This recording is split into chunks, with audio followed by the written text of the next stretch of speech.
Welcome to the Deep Dive. We take a pile of sources, pull out the key info, and get you up to speed fast.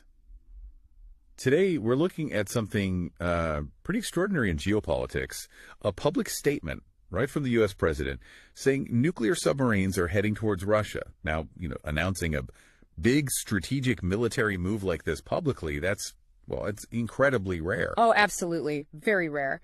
And our mission here really is to unpack all the layers of this. Why now? What does it actually signal? And of course, what does it mean for, global stability? We're pulling our insights straight from excerpts of Bloomberg television YouTube transcripts, so a very focused source. Okay, let's dive right in then. The first thing that really grabs me is just how public this was.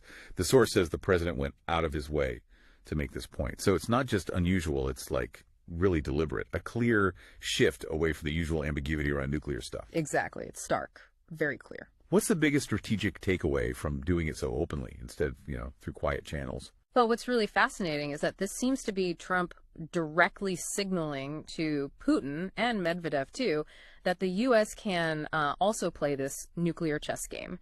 Now, it's not explicitly confirmed in the source, but the strong belief is he's talking about the boomers, the Ohio-class subs, Yep. Nuclear-powered, nuclear-armed. Right, the ones with the supposedly 7,000-mile missile range, though that's classified, obviously. Precisely. And mentioning them specifically isn't just a threat. It's a calculated reminder of that backup second strike capability, the ultimate insurance policy. It underlines how survivable and stealthy that part of the deterrent is, basically saying even in the worst case, retaliation is guaranteed. It's designed to cut through any Russian miscalculation.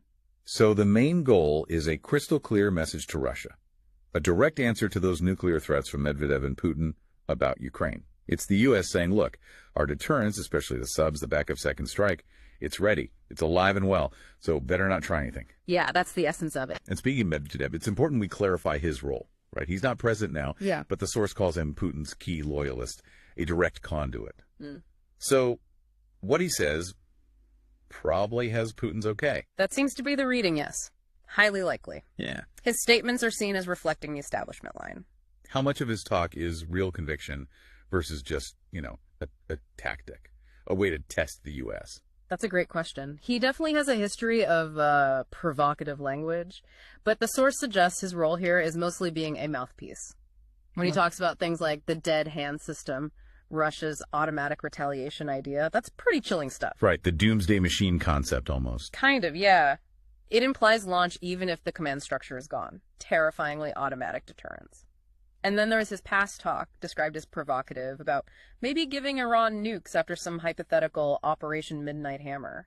Just mentioning things like that shows he's willing to push the envelope, rhetorically at least. Okay, so if Medvedev is the mouthpiece pushing these boundaries, what's Trump's main goal in pushing back so hard, so publicly? The core idea seems to be that Trump feels he's out of patience with Russia's nuclear talk. Right. According to the source, this kind of rhetoric really tied the hands of the last administration, and NATO too, created uncertainty. Right. So the objective now seems to be get Putin's attention, flat out state that nuclear deterrence still holds, and then try to pivot to talking about a ceasefire in Ukraine.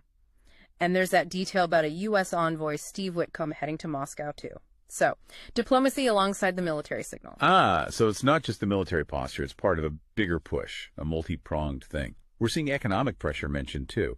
Trump hinting at secondary sanctions on countries buying Russian energy if there's no ceasefire. Yes, exactly. That sounds like the full court press, basically. How do those sanctions work as leverage, though? It's definitely a comprehensive strategy. Suggesting secondary sanctions is a big step up. It hits Russia's economic lifeline energy exports by forcing other countries to choose. Trade with Russia or keep access to the U.S. market. Ouch. That's serious pressure. It's about isolating Russia economically, globally. And, there's a historical parallel mention. Eisenhower using nuclear threats back in the day to help end the Korean War 60 years ago. So using the threat of escalation, maybe even nuclear, to force negotiations? Kind of. It suggests a return to that very direct Cold War style of crisis management, using every lever. The source says it's about showing all of U.S. military might, which might even include those 4 special Ohio-class subs. Not the nuclear ones, the ones converted to carry, 150 Tomahawk missiles? The conventional firepower ones. Used against Iran, maybe Ukraine. Right. Huge conventional precision strike capability. So you have that military muscle flexing plus the economic threats. The aim is to push Putin towards being more rational, encourage good faith talks on Ukraine. But like you said, these moves don't happen in a vacuum. Russia or Medvedev responded. Oh, yeah. Medvedev hit back on social media, said something like, Russia isn't Israel or even Iran. Meaning, what's the subtext there? The interpretation is that he means Russia is a harder target set. You can't threaten them as easily. It raises a question about how Russia sees this whole exchange. The source draws another parallel, this time to Lenin's idea of probing with the bayonet. How does that go? If you hit steel, you step back. If you hit mush, you go forward. It suggests Russia sees this as a sort of ongoing test. They expect the U.S. to show real strength and containment power to make them back off. So they're testing resolve, basically, not backing down easily. And what about their actual war machine? Can they sustain this? Can they stand up to this pressure? Well, the source indicates their military production is going full steam, making 1,500 tanks a year, apparently on track to replace their losses in Ukraine. That's quite significant. Wow, okay. But despite that production, there are real constraints on Putin using battlefield nukes in Ukraine.